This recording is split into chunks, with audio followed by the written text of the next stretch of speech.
सावधान, इस चैनल की कहानियां सुनने से आपको कहानी की लत और रातों की नींद उड़ने का खतरा है। कृपया हेडफोन लगा लें, वरना आपके घरवाले समझेंगे कि आप सच में किसी दूसरी दुनिया में पहुंच गए हैं। बिना ब्रेक के सुनने पर कहानी हैंगओवर की जिम्मेदारी हमारी। शर्त लग जाने के बाद समूह बिखर गया और हर कोई अपने अपने काम पर वापस लौट गया। नव्या शर्मा दौड़कर आरव यादव के पास आए और उसे एक तरफ खींचकर ले गई। आरव यादव, हाल ही में तुम्हें क्या हो गया है? तुम्हारे दिमाग में कुछ खराबी आ गई है क्या? ये कुख्यात लॉस्ट हैंड केस है। तुम ऐसी शर्त कैसे लगा सकते हो? Lost hand case? क्या मामला है? आरव यादव ने लापरवाही से जवाब दिया। आरव यादव ने अपनी याददाश्त खंगाली और जल्दी ही संबंधित कीवर्ड ढूंढ लिया। उसकी यादें पिछले साल के लगभग इसी समय पर जा पहुंची। उस समय वह सिर्फ एक इंटर्न जांच करता था, लेकिन उसे मामले में भाग लेने के बजाय नए उपकरण स्थापित करने में फोरेंसिक विभाग की मदद करने के लिए भेज दिया गया था। क्या मामला है? नव्या शर्मा ने लाचारी से आह भरी। इस केस की वजह से काफी अधिकारियों को अपनी नौकरी से हाथ धोना पड़ा है। अगर यह केस इतना आसान होता तो आज हम इसके बारे में बात नहीं कर रहे होते। आरव यादव को आखिरकार याद आ गया। पिछले साल अप्रैल के अंत में दिल्ली शहर में एक सीरियल लॉस्ट हैंड केस के 2 मामले हुए थे, जिससे बड़ा हंगामा मच गया था। पीड़ितों का दाहिना हाथ बिना किसी दया के एक तेज हथियार से काट दिया गया था। जांच की धीमी प्रगति के कारण पीड़ितों में से एक ने शिकायत करना जारी रखा। इसके साथ ही मीडिया के हस्तक्षेप से यह मामला सार्वजनिक रूप से फैल गया, जिससे पुलिस विभाग की काफी बदनामी हुई। टीम बी के पिछले लीडर सहित काफी पुलिस अधिकारियों को इस्तीफा देने के लिए मजबूर किया गया था। टीम लीडर अनन्या अग्रवाल को उसी समय उनके स्थान पर प्रमोट किया गया था। पुलिस विभाग के भारी प्रयासों के बावजूद यह मामला आज तक अनसुलझा था। तुम्हें सच में नहीं पता, या तुम बस मेरे साथ मजाक कर रहे हो? नव्या की आंखें फटी की फटी रह गई। आज सुबह 5:30 बजे जूही स्ट्रीट के पास एक और लॉस्ट हैंड केस हुआ है। क्या फिर से? आरव यादव हैरान था। हाँ, नव्या ने उत्तर दिया, वरना हमें आपातकालीन बैठक क्यों बुलानी पड़ी? क्या तुमने नहीं देखा कि हम सब बुरे से बुरे के लिए तैयार थे? खासकर टीम लीडर अनन्या अग्रवाल, उन्होंने तो अभी तक खाना भी नहीं खाया है। ओह, आरव यादव को आखिरकार याद आया। कोई आश्चर्य नहीं कि जब वह किराए पर घर देखने आया था तो अधिकांश जांचकर्ता गायब थे। वह इसी केस की वजह से था। अभी अभी टीम लीडर अनन्या अग्रवाल ने समझाया। नव्या ने आगे कहा, 1 साल का अंतर था, लेकिन काम करने का तरीका बिल्कुल वही था। अगर कोई अज्ञात कारक नहीं है तो अपराध उसी व्यक्ति द्वारा किया गया होगा। दिलचस्प है। आरव यादव ने केस रिकॉर्ड देखा। रिकॉर्ड के अनुसार वर्तमान मामले की शिकार 36 वर्षीय गृहिणी थी। उसका पति कंस्ट्रक्शन मटेरियल्स का व्यवसाय करता था और काफी अमीर था। अपराध के समय महिला एक पार्टी से लौट रही थी। अपनी BMW की ओर पैदल जाते समय उसे बेहोश कर दिया गया था। जब वह अगली सुबह जागी तो उसका दाहिना हाथ कटा हुआ था। अपराधी ने उसे खून बहने से बचाने के लिए फर्स्ट एड भी दिया था। पिछले साल के 2 मामले भी लगभग समान थे। शिकार हमेशा 30 साल के आसपास की महिला होती थी जिसकी आर्थिक स्थिति अच्छी हो। ऐसा कैसे हो सकता है? आरव यादव जानकारी देखते हुए खुद से बुदबुदाया। इस तरह के मामले में अपराधी को कैसे नहीं पकड़ा जा सका? हर जगह कैमरे लगे हैं, कम से कम तस्वीरें तो होनी चाहिए।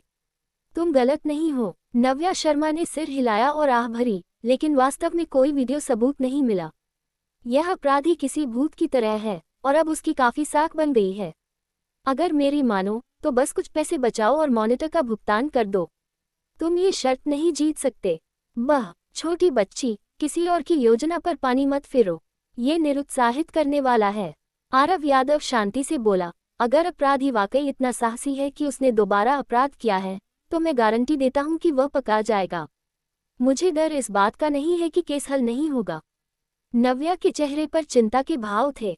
मुझे डर इस बात का है कि केस तुम हल नहीं कर पाओगे। तुम्हारा क्या मतलब है? आरव यादव नहीं समझा। अभी वाइस कैप्टन सिंह के साथ तुम्हारी शर्त साफ थी। नव्या ने अपनी बाहें सिकोड़ी। केवल तभी तुम्हारी जीत मानी जाएगी जब तुम खुद केस सुलझाओगे और अपराधी को पकड़ोगे। अगर team leader Ananya Agarwal case सुलझा लेती है तो भी तुम हार जाओगे। आरव यादव ने अपने मिरेकल सिस्टम के बारे में सोचा और बस आत्मविश्वास के साथ फुसफुसाते हुए केस रिकॉर्ड को एक तरफ फेंक दिया। डरने की जरूरत नहीं है, सब कुछ संभव है। क्या पता कल तक मैं केस सुलझा लूं। मेरी मानो तो लॉस्ट हैंड केस का अपराधी शायद पीड़िता का पति ही होगा।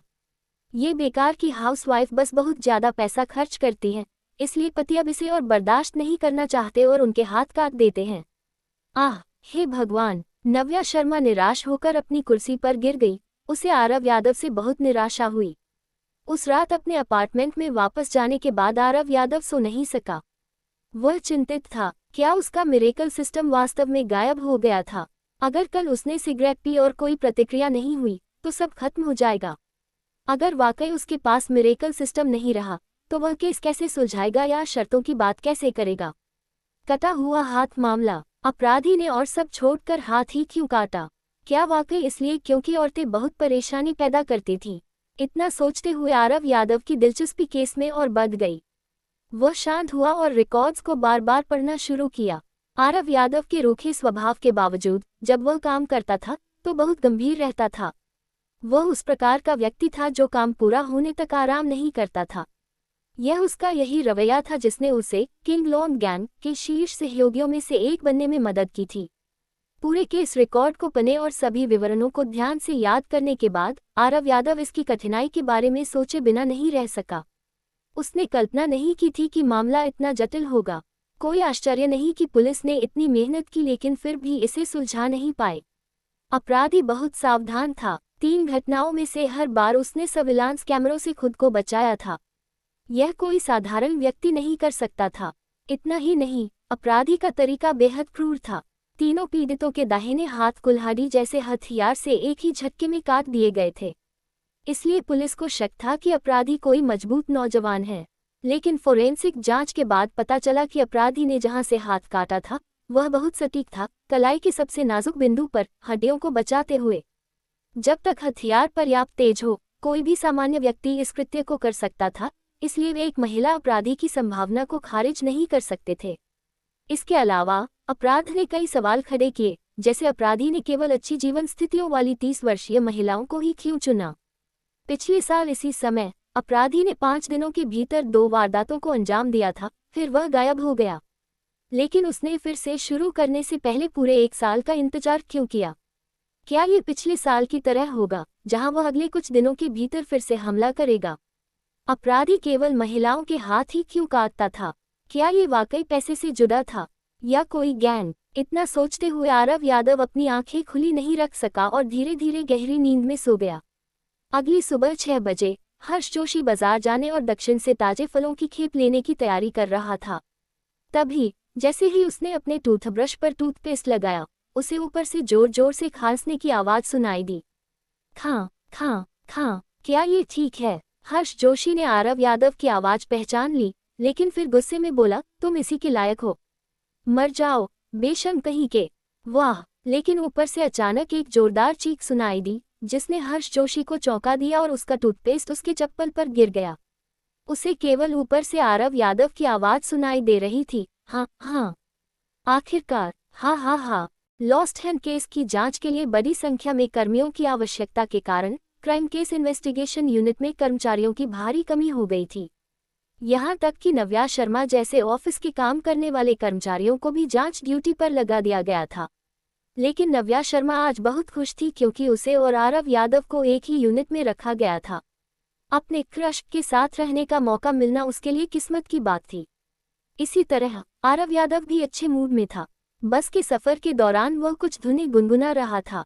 नव्या शर्मा के साथ बातचीत करते हुए वह अथर्व सिंह के साथ लगाई गई शर्त के बारे में पूरी तरह भूल गया था। जैसा कि पता चला था, वह मिरेकल सिस्टम को रीस्टार्ट कर सकता था। आरव यादव उत्साहित क्यों न होता?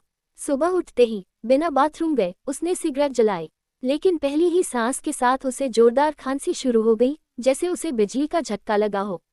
मिरेकल सिस्टम सक्रिय, उस उत्साहित आवाज ने कहा। कन गेंगू। कन पानी के लिए और गेंद पहाड़ के लिए। पहले पानी फिर पहाड़। उतार चढ़ाव की उम्मीद की जानी चाहिए और अच्छे बुरे का निर्धारण होगा। इस बार आरव यादव पहले से तैयार था और सिस्टम ने जो कहा उसे याद करने के लिए दौड़ा। लेकिन शब्दों की जटिलता के कारण वह जल्दी ही उनमें से अधिकांश को भूल गया। जो कुछ उसे याद रहा उसने एक छोटी नोटबुक में लिख लिया। वह केवल पहाड़, पानी और अन्य आसान शब्द ही नोट कर पाया। भले ही वह अभी भी मिरेकल सिस्टम के नियमों को पूरी तरह से नहीं समझ पाया था, लेकिन अपने पहले 2 कारनामों के बाद उसे केस सुलझाने की अपनी क्षमता पर पूरा भरोसा था। हो, बस देखते जाओ बेवकूफ़ अथर्व सिंह, मैं तुम्हें अपनी जेब से मेरे लिए 1800 रुपये भरते हुए देखूंगा। आरव यादव आत्मविश्वास के साथ निकल पड़ा, लेकिन उम्मीद के विपरीत इस बार वह बहुत सफल नहीं रहा और उसे लगभग किसी की खरी खोटी सुननी पड़ी। दरअसल उसे और नव्या शर्मा को जिस पीड़िता से पूछताछ करने का काम सौंपा गया था, वह दूसरे लॉस्ट हैंड केस की पीड़िता श्रुति मेहता थी। जानकारी के अनुसार श्रुति मेहता पहले सिटी म्यूजिकल स्कूल में पियानो शिक्षिका थीं। अपना दाहिना हाथ खोने से उनके जीवन और काम को अपूरणीय क्षति हुई थी। जाहिर है, हाथ कटने के कारण ही उनके पति ने उन्हें तलाक दे दिया था। ये श्रुति मेहता ही थी जिन्होंने पहली पीड़िता से संपर्क किया था और शिकायत की थी कि पुलिस पर्याप्त काम नहीं कर रही है। इसी वजह से मीडिया सक्रिय हुआ था और कुछ बेहतरीन अधिकारियों को रिटायर होने के लिए मजबूर होना पड़ा था। जैसा कि उम्मीद थी, ये पीड़िता शांत स्वभाव की नहीं थी। आरव यादव और नव्या शर्मा के कदम रखते ही उसने हंगामा करना शुरू कर दिया। उसने कहा कि पुलिस वाले बेकार हैं और शिकायत की कि 1 साल बीत जाने के बाद भी अपराधी अभी तक फरार है। क्या न्याय मांगना इतना मुश्किल था? फिर उसने पूछा कि विस्तृत जवाब पहले ही दे देने के बावजूद दोबारा पूछताछ की क्या जरूरत है?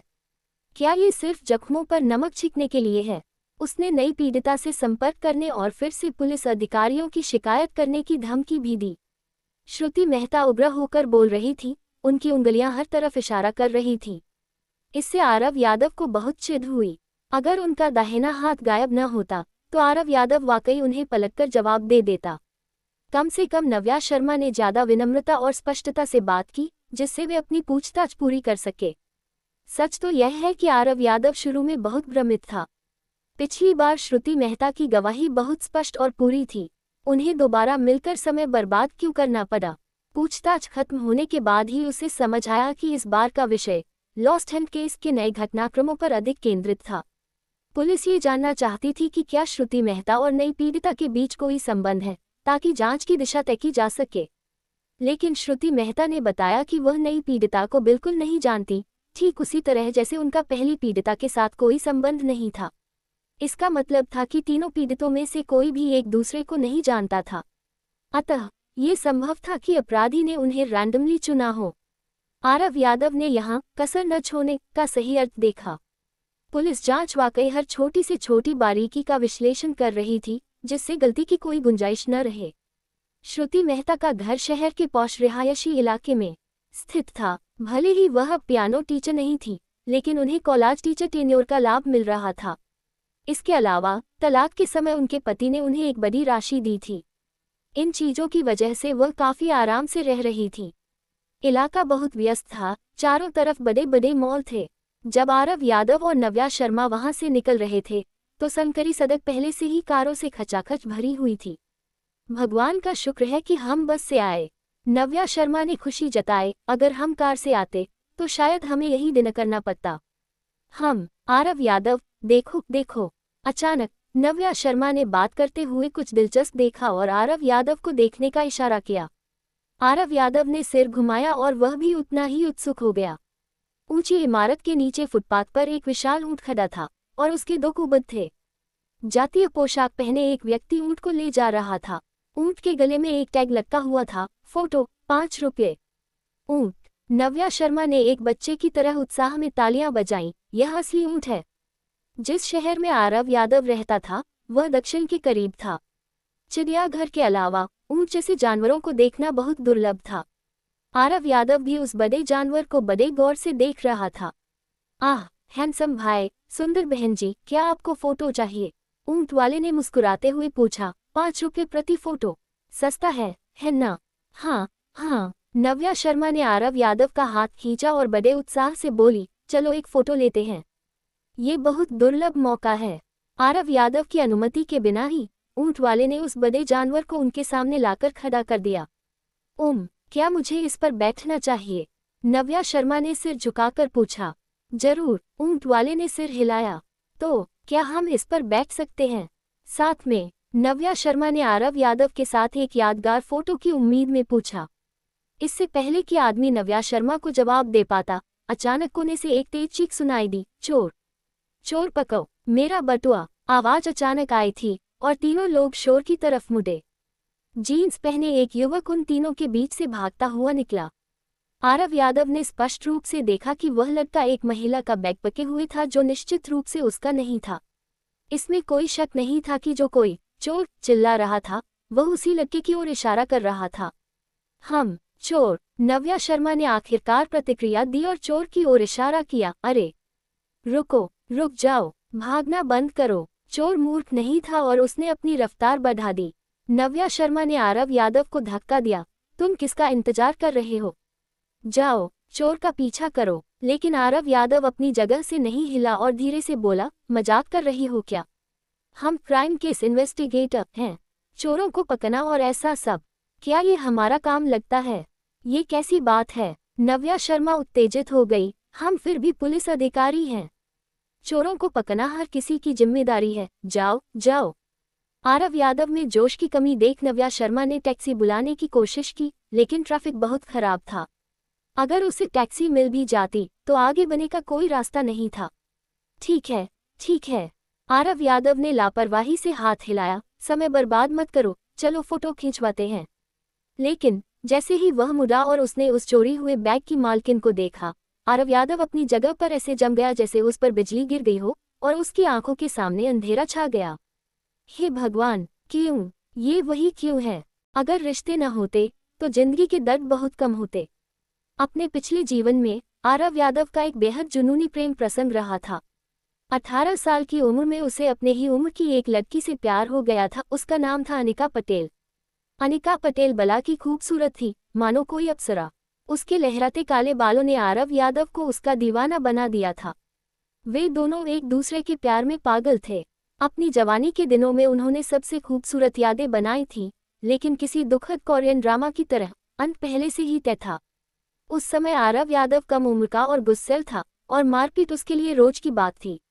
एक बहुत ही हिंसक झगड़े के दौरान अनिका पटेल के पैर में गंभीर चोट आ गई, जिससे वह हमेशा के लिए अपाहिज हो गई।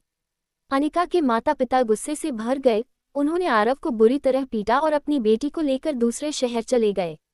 वे प्रेमी फिर कभी नहीं मिले, यहाँ तक कि जब आरव अपनी मौत की कुर्सी पर था और इंजेक्शन को अपने खून में उतरते देख रहा था, तब भी उसके होठों पर अनिका पटेल का ही नाम था।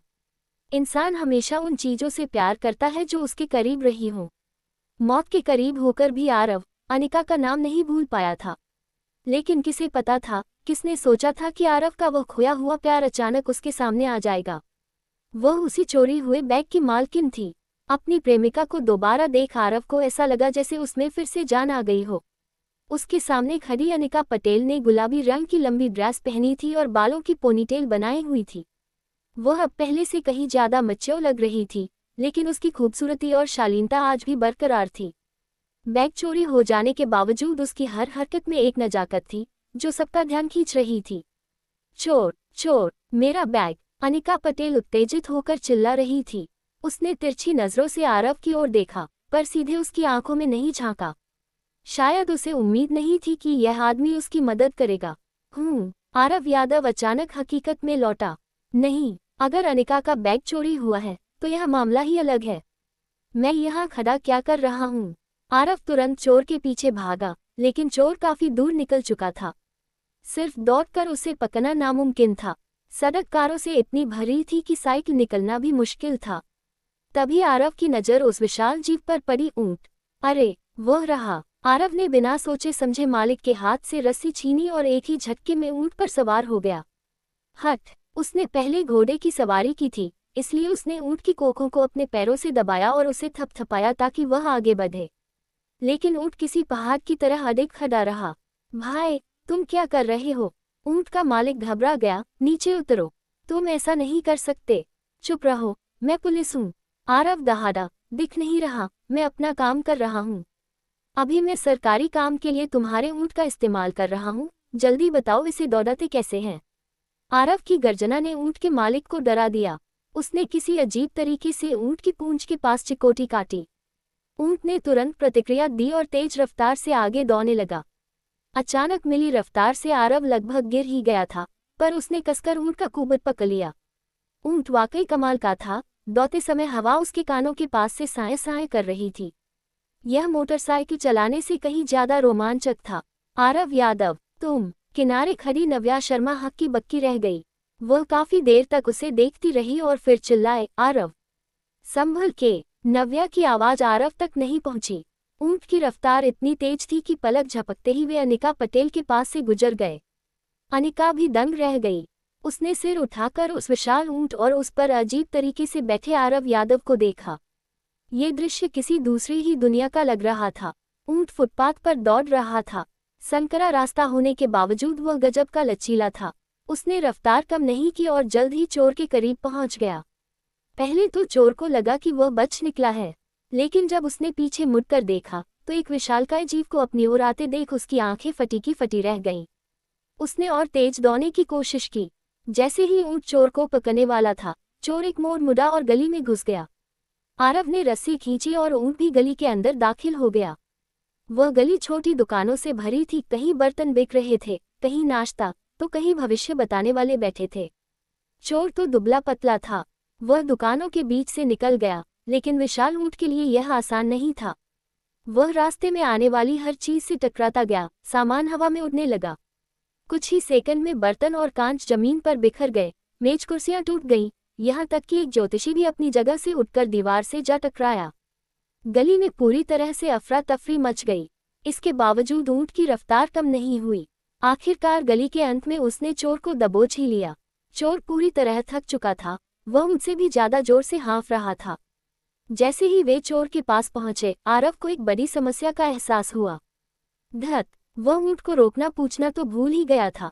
अरे, रुकते कैसे हैं? रुको, रुक जाओ। आरव ने ब्रेक लगाने के सारे पुराने तरीके आजमा लिए, लेकिन ऊंट पर कोई असर नहीं हुआ और वह बिजली की गति से आगे बढ़ता रहा। वह चोर को पार कर कुछ मीटर आगे निकल गया। चोर ने ऊपर देखा और पाया कि ऊंट सवार ने उसे रोकने की कोशिश भी नहीं की। वह तुरंत पीछे मुड़ा और दूसरी तरफ भागने लगा, पर थकान के कारण वह सिर्फ लखा पा रहा था। सत्यानाश! आरव का दिल बैठ गया। उसने बेबसी में रस्सी को पूरी ताकत से खींचा और गली के अंत में एक बड़ा घेरा बनाकर ऊंट को मोड़ने में कामयाबी पाई। नहीं यार! चोर का मन किया कि वह वहीं दम तोड़ दे, लेकिन उसने दांत भींचे और फिर से भागने की कोशिश की। इस बार आरव ने उसे कोई मौका नहीं दिया। जैसे ही ऊंट चोर के पास पहुंचा, आरव ने एक ही झटके में ऊपर से छलांग लगा दी। हवा में एक शानदार छलांग लगाते हुए आरव सीधे चोर के ऊपर जा गिरा। पीछा किए जाने के कारण चोर पहले ही हिम्मत हार चुका था। जैसे ही आरव खड़ा हुआ, चोर ने हार मानते हुए अपने हाथ ऊपर कर दिए। लेकिन आरव का गुस्सा अभी शांत नहीं हुआ था। उसने चोर के चेहरे पर एक जोरदार मुक्का जड़ा, जिससे उसकी आंख काली पड़ गई और नाक से खून बहने लगा। साले, तू मुझसे भागेगा? आरव ने चोर को एक करारा थप्पड़ और जड़ा और फिर खुद जमीन पर ढह गया। उसका पूरा शरीर ऐसा लग रहा था जैसे टूट जाएगा।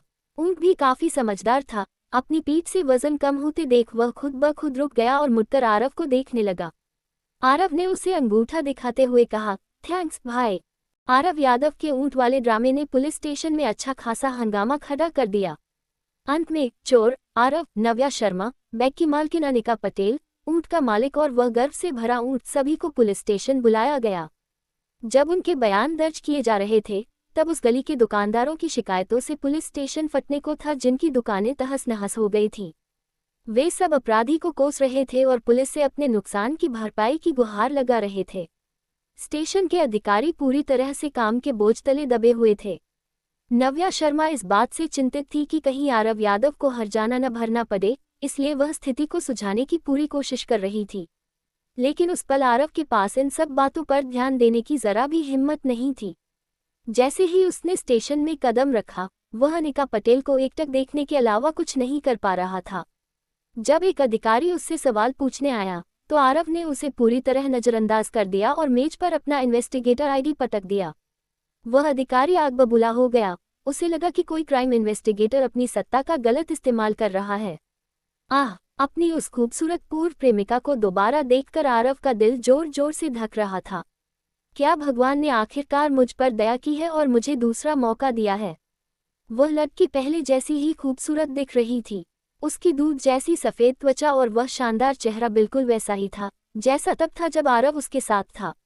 आरव को खुद को रोकने के लिए कड़ी मशक्कत करनी पड़ी, वरना वह दौड़कर अनिका को गले लगा लेता और अपना सारा दुख बयां कर देता। वह पागलों की तरह कहना चाहता था, जान, क्या तुम्हें पता है, मैंने पूरी जिंदगी तुम्हें याद किया है। क्या तुम ठीक हो, कैसी हो तुम, क्या तुम्हें मैं अब भी याद हूँ। लेकिन उसकी बची कुची समझदारी ने उसे ऐसा करने से रोक दिया। वह जानता था कि वह इस दुनिया में रीबर्थ कर चुका है। सामने खड़ी अनिका पटेल उसकी पुरानी प्रेमिका जैसी दिखती तो थी, लेकिन शायद वह वही इंसान नहीं थी। पहले वाला आरव यादव और वर्तमान आरव यादव एक नहीं थे। वह शायद मुझे जानती तक नहीं। इस दुनिया का सबसे बड़ा अंतर यही है कि मैं तुम्हारे सामने खड़ा हूँ और तुम मुझे पहचानती भी नहीं। आरव बिना पलक झपकाए अनिका पटेल को अपना बयान देते हुए देख रहा था। उसका नाम नहीं बदला था, वह अभी भी अनिका पटेल ही थी। लेकिन आरव की तरह उसकी जिंदगी भी इस दुनिया में काफी अलग थी। वह अब पारस हॉस्पिटल में एक नर्स थी, वह भी हेड नर्स। पुरानी अनिका पटेल तो खून देखते ही बेहोश हो जाया करती थी। वह नर्स कभी नहीं बन सकती थी। आरव का इस तरह घूरना सबका ध्यान खींच रहा था, यहाँ तक कि अनिका को भी उसकी नजरें असहज लगी और उसका चेहरा शर्म से लाल हो गया।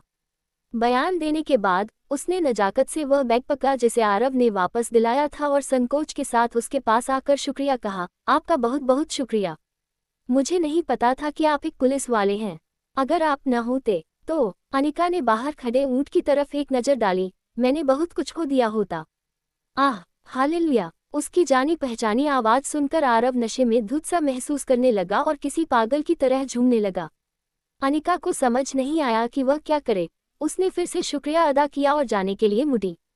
रुको, आरव ने उसे रोका। मन में उम्मीद की एक हल्की सी किरण थी। अनिका पटेल, जरा ध्यान से सोचो, क्या तुम मुझे जानती हो? क्या हम एक दूसरे को जानते हैं? अनिका हैरान रह गई। उसने आरव को ऊपर से नीचे तक देखा, पर यकीन के साथ सिर हिला दिया।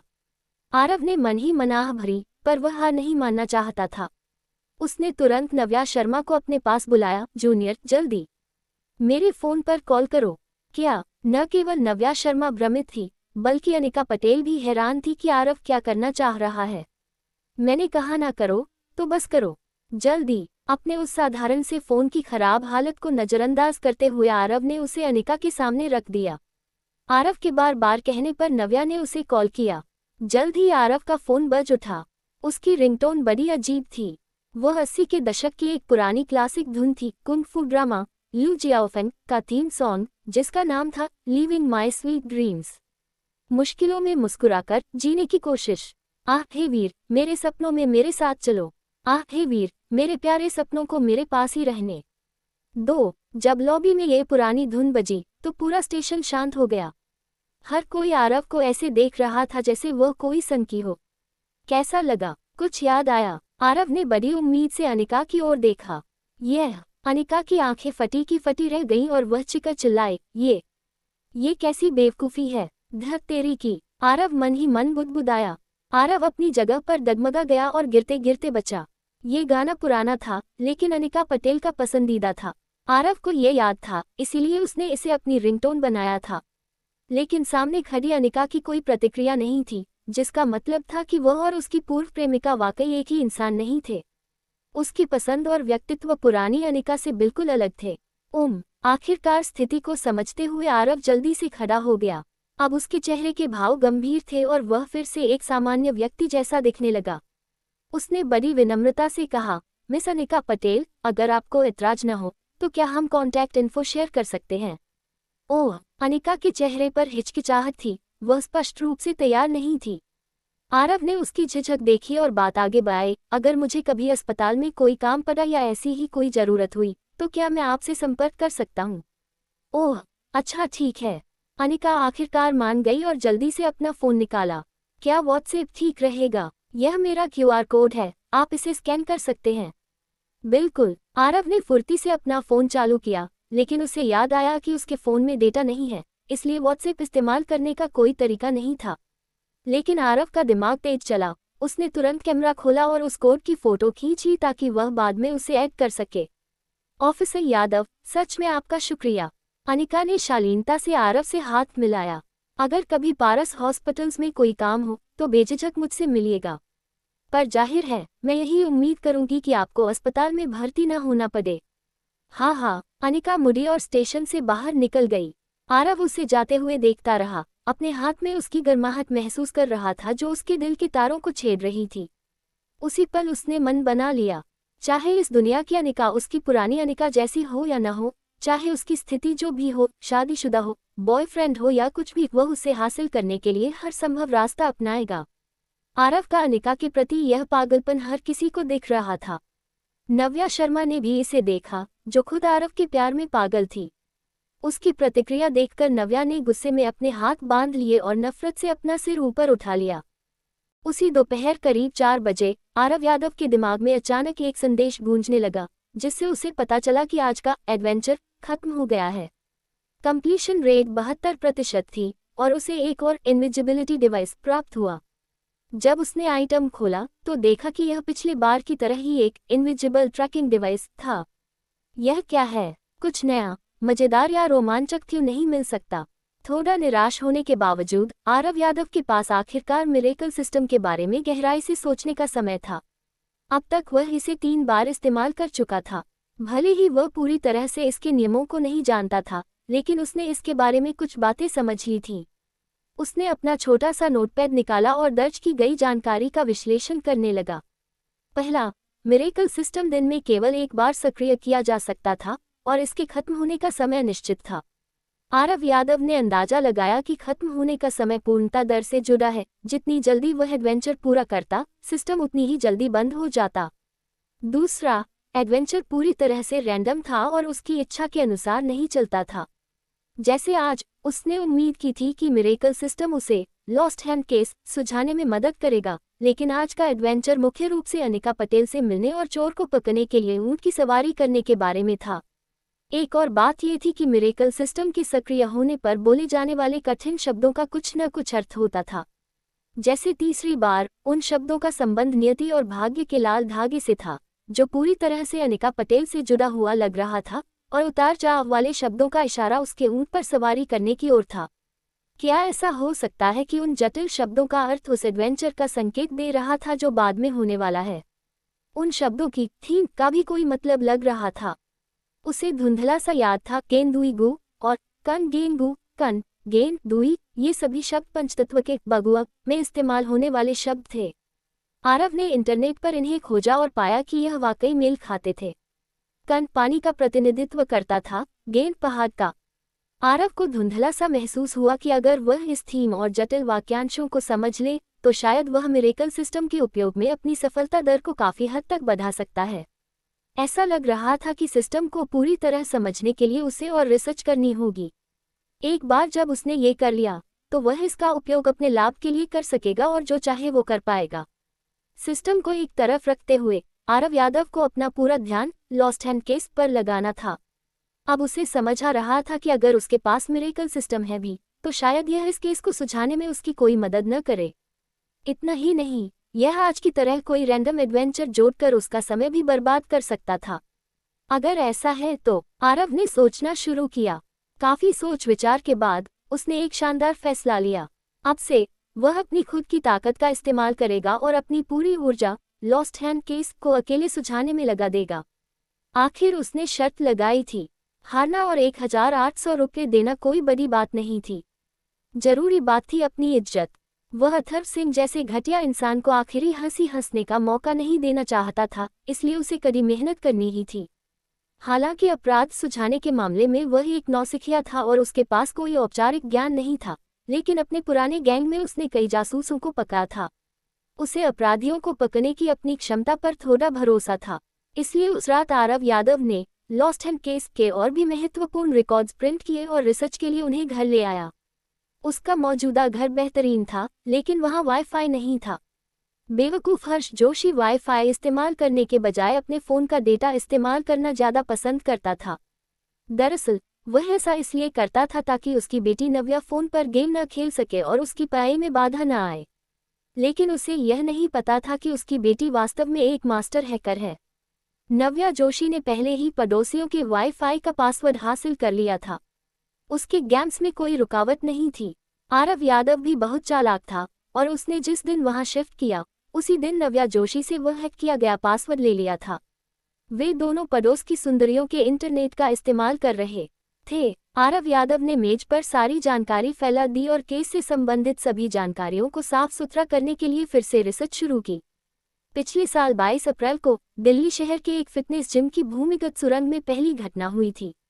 पीड़िता का नाम रिया अय्यर था, जो एक विदेशी कंपनी में काम करती थी। वह आमतौर पर राजधानी में रहती थी, लेकिन एक संगीत कार्यक्रम देखने के लिए दिल्ली आई थी। रिया अय्यर के अनुसार जैसे ही कॉन्सर्ट खत्म हुआ, वह भीड़ के साथ सुरंग से जा रही थी, तभी किसी ने उसे बेहोश कर दिया। जब उसे होश आया तो उसका दाहिना हाथ गायब था। अपराधी ने उसका हाथ काटने के बाद उसे प्राथमिक उपचार भी दिया था ताकि वह खून बहने से न मर जाए। इस मामले की अजीब बात यह थी कि अपराध करने के बाद अपराधी ने कोई सबूत नहीं छोड़ा था। फिटनेस जिम में लगे सभी सीसीटीवी कैमरों के बावजूद सबूत का एक कतरा भी नहीं मिला। पीड़िता को भीड़भाड़ वाले इलाके में बेहोश कर दिया गया था। इसके अलावा वहां रोशनी की कमी थी और चूंकि रात काफी हो चुकी थी और सब थके हुए थे, इसलिए कोई अच्छा गवाह भी नहीं मिला। उस समय पुलिस ने केस सुलझाने के लिए पूरी ताकत झोंक दी थी, लेकिन 5 दिन के भीतर ही 26 अप्रैल को एक और लॉस्ट हैंड केस हुआ।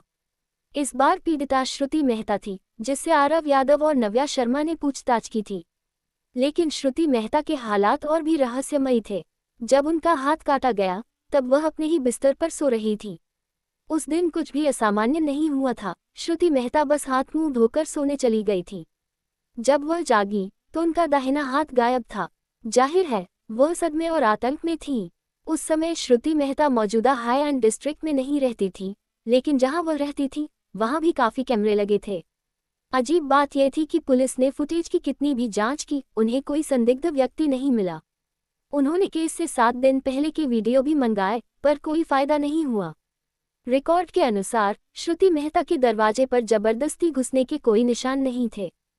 फोरेंसिक जांच से पता चला कि दरवाजा तोड़ा नहीं गया था, बल्कि अपराधी के पास घर की चाबी थी। उस दिन श्रुति मेहता घर पर अकेली थी। कुछ दिन पहले उनका पति से झगड़ा हुआ था और उन्होंने उसे घर से बाहर निकाल दिया था। पुलिस का ध्यान स्वाभाविक रूप से पति पर गया, लेकिन उन दिनों पति बिजनेस ट्रिप पर बाहर था। उन दोनों के रिश्ते पहले से खराब थे और इस घटना के बाद उनका तलाक होना तय था। श्रुति मेहता के बाद लॉस्ट हैंड केस पूरे 1 साल के लिए रुक गया, लेकिन 1 साल बाद अचानक तीसरा केस फिर से सामने आया। तारीख फिर से वही थी, 22 अप्रैल।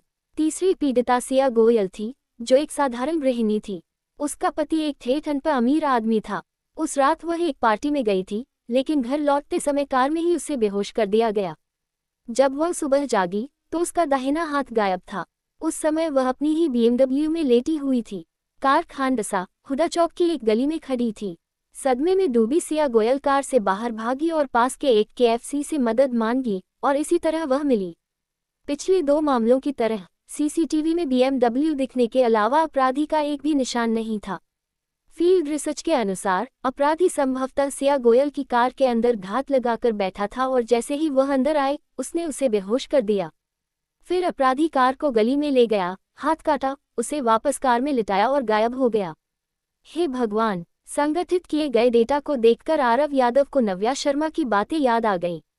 यह अपराधी वाकई किसी भूत की तरह था, लेकिन उसने सोचा नहीं था कि स्थिति इतनी खराब होगी। क्या ऐसा हो सकता है कि ये केस वाकई अनसुलझा है? अगली सुबह जब आरव यादव की आंख खुली तो उसने सबसे पहला काम सिगरेट निकालने का किया। वह धुएं के आनंद के लिए धूम्रपान नहीं करना चाहता था, उसका कारण कुछ और था। जब से मिरेकल सिस्टम आया था, आरव को सिगरेट के प्रति आकर्षण कम महसूस होने लगा था। अगर ये लॉटरी खेलने जैसा न होता तो वह शायद सिगरेट को हाथ भी न लगाता। उसे महसूस हुआ कि उस पर पुराने आरव यादव के व्यक्तित्व का कम से कम थोड़ा प्रभाव तो पड़ा ही है। आज कनली हेक्साग्राम था। आग के कमजोर होने पर पानी का राज था। सिस्टम के सटीक शब्द थे, अग्नि और जल से अस्तित्व में हैं। यिन और यांग का मिलन, सकारात्मक और नकारात्मक दोनों सद्भाव में बने रहते हैं। आरव ने शब्दों को रट लिया। इसका मतलब था कि अग्नि तत्व ने बगुआ छोड़ दिया था। ऐसा पहली बार हुआ था। आज वह क्या करने वाला था? अपने पिछले जीवन में आरव यादव को हमेशा बिना वजह विचार मंथन करना पसंद था। ये जानते हुए भी कि आज एक नया एडवेंचर होगा, उसका दिमाग अभी भी लॉस्ट हैंड केस पर केंद्रित था। वह हार मानकर अथर्व सिंह और अन्य लोगों के सामने खुद को शर्मिंदा नहीं होने देना चाहता था। उसे विश्वास नहीं था कि लॉस्ट हैंड केस जैसी कोई चीज अनसुलझी रह सकती है। रात भर की गहन रिसर्च के बाद आरव को एहसास हुआ कि इस पूरे मामले को सुलझाने के लिए उसे वर्तमान केस को ही लॉन्चपैड बनाना होगा। चूंकि पिछले 2 मामलों की पुलिस पहले ही पूरी तरह से जांच कर चुकी थी, इसलिए उसी शोध को दोबारा करने का कोई मतलब नहीं था। उसने काम पर पहुंचने के बाद टीम लीडर अनन्या अग्रवाल से कुछ जानकारी मांगने की योजना बनाई ताकि ये देखा जा सके कि उसके पास कोई और नई खबर है या नहीं। आखिरकार वह लॉस्ट हैंड केस की इंचार्ज थी। वह बहुत जल्दी जाग गया था, इसलिए काम पर जाने के लिए अभी काफी समय बाकी था। आरव के पास खाली समय था, इसलिए उसने बियर का एक केन निकाला और सीप लेते हुए बालकनी की ओर चला गया। यह आरव यादव की छोटी सी आदतों में से एक थी। जब उसे कुछ सोचना होता था तो उसे बियर के साथ सोचना पसंद था। तीसरी मंजिल की बालकनी लगभग 60 या 70 वर्ग मीटर की थी। आरव एक कुर्सी पर बैठ गया और बियर की चुस्कियां लेते हुए गहन सोच में डूब गया। पूर्व दिशा से सुनहरी धूप बरस रही थी। आरव ने उस गर्माहट का आनंद लेते हुए बेहद संतुष्ट महसूस किया। उसका चेहरा सूरज की सुनहरी चमक में नहाया हुआ था। अचानक पड़ोसी की बालकनी से जोर की आवाज आई। दोनों बालकनियां मूल रूप से जुड़ी हुई थीं, लेकिन अब एक एंटीथेफ चाली से अलग कर दी गई थी। आरव ने देखा कि पड़ोसी बालकनी पर एक लंबे बालों वाली महिला दिखाई दी। वह जवान लग रही थी, मुश्किल से 20 साल के आसपास। उसने हाथ में नया आईफोन पकड़ा हुआ था और कान के पास स्पीकर लगाकर व्हाट्सएप संदेश सुन रही थी। चौंकाने वाली बात यह थी कि उसने केवल पतले और छोटे सफेद पायजामे पहने हुए थे। पारदर्शी कपड़े से उसकी सुंदर आकृति साफ झलक रही थी। आरव देख सकता था कि उसने अंदर कोई कपड़े नहीं पहने थे। पड़ोस की सुंदरियों के बारे में हर्ष जोशी मजाक नहीं कर रहा था। आरव अभी अभी यहाँ आया था और उसने उन्हें केवल एक बार देखा था। उस कमरे में 4 लोग थे और वे सभी दुबली, लंबी और सुंदर लड़कियां थीं। उनकी कद काठी मॉडल्स जैसी थी। हालांकि उनकी पहचान के मामले में हर्ष जोशी गलत था। आरव एक नज़र में बता सकता था कि पड़ोस की 4 सुंदरियां कॉलेज की छात्राएं नहीं थीं। वे चारों अक्सर रात में बाहर जाती थीं और ज्यादातर समय घर नहीं लौटती थीं। वे छात्राएं कैसे हो सकती थीं? आरव के पुराने काम की जरूरतों के कारण उसने अक्सर ऐसी महिलाओं से पाला पड़ा था। उसे उनसे सुनने की जरूरत नहीं थी, बस उनके बैठने के ढंग और चेहरे के भावों से वह बता सकता था कि ये चारों सुंदरियां निश्चित रूप से नाइट लाइफ का हिस्सा थीं। उनकी कम उम्र, भारी मेकअप की कमी और ब्रांडेड कपड़ों के बावजूद आरव ने एक ही नज़र में उनकी मासूमियत के पीछे का सच देख लिया था। इसलिए जब उसने बालकनी पर उस युवती को देखा तो उसके चेहरे पर कोई भाव नहीं आया। बार में उस गोल्ड डिगर के सामने जो हताशा उसने दिखाई थी, वह अब काफी पीछे छूट चुकी थी। सफेद पायजामे वाली सुंदरी ने आरव यादव को देख लिया था। जैसे ही उसने अपने व्हाट्सएप संदेश सुने, उसने आरव की ओर आत्मविश्वास से सिर हिलाया। अपने कपड़ों के बारे में वह पूरी तरह से बेपरवाह थी। आरव ने भी शालीनता से अपना बियर केन उठाया और सिर ऊपर उठाकर एक बड़ा घूंट भरा। उसकी इस हरकत ने युवती का ध्यान खींचा। उसने तुरंत अपना फोन नीचे रखा और जिज्ञासावश पूछा, सुबह सुबह बियर पी रहे हो? तुम नए किराएदार हो ना? उस मोटे ने वाकई कमरा किराए पर दे दिया। आरव ने विनम्रता से सिर हिलाया, लेकिन बात नहीं करना चाहता था। फिर से पीछे झुकते हुए उसने अपनी बाकी की बियर खत्म कर दी। इस पर महिला की दिलचस्पी और बढ़ गई। उसने आरव को गौर से देखा और पूछा, तुम करते क्या हो? Investigator, crime case investigation unit. Aarav का जवाब बहुत संक्षिप्त था। वह निश्चित नहीं था कि क्यों, लेकिन अपने काम का जिक्र करते समय उसे थोड़ा उत्साह और गर्व महसूस हुआ। ओह, मुझे अंदाजा नहीं था, पर तुम तो एक पुलिस अधिकारी हो। महिला के भाव तुरंत बदल गए। आरव की सुबह की दाढ़ी के बावजूद उसका चौड़ा शरीर और आकर्षक रूप काफी लुभावना था। तुम? सुंदरी थोड़ा ठिठकी, फिर अपना परिचय देना याद आया। नमस्ते, मैं खुशी हूँ। मिस्टर पुलिसमैन, अगर मैं कभी किसी परेशानी में पड़ गई तो क्या आप मेरी मदद करने आएंगे? खुशी। आरव ने मन ही मनाह भरी, उसका नाम इतना बोरिंग क्यों था? लड़की, कहीं तुम्हारा सरनेम नायर तो नहीं? और क्या तुम्हारे घर में कभी कोई पालतू जानवर नहीं रहा? आरव ने खुद से सोचा। महिला को अपने जवाब का इंतजार करते देख आरव ने बिना रुके उत्तर दिया, नहीं। मिस खुशी उसके जवाब से बहुत हैरान थी। उससे मिलने वाला हर आदमी उसे खुश करने के लिए बेताब रहता था, उसके सामने गिड़गिड़ाता था। फिर भी सामने खड़ा यह आदमी पलक तक नहीं झपका रहा था। क्यों? उसने जल्दी से पूछा। क्योंकि मैं क्राइम केस इन्वेस्टिगेशन यूनिट का एक जांच करता हूँ।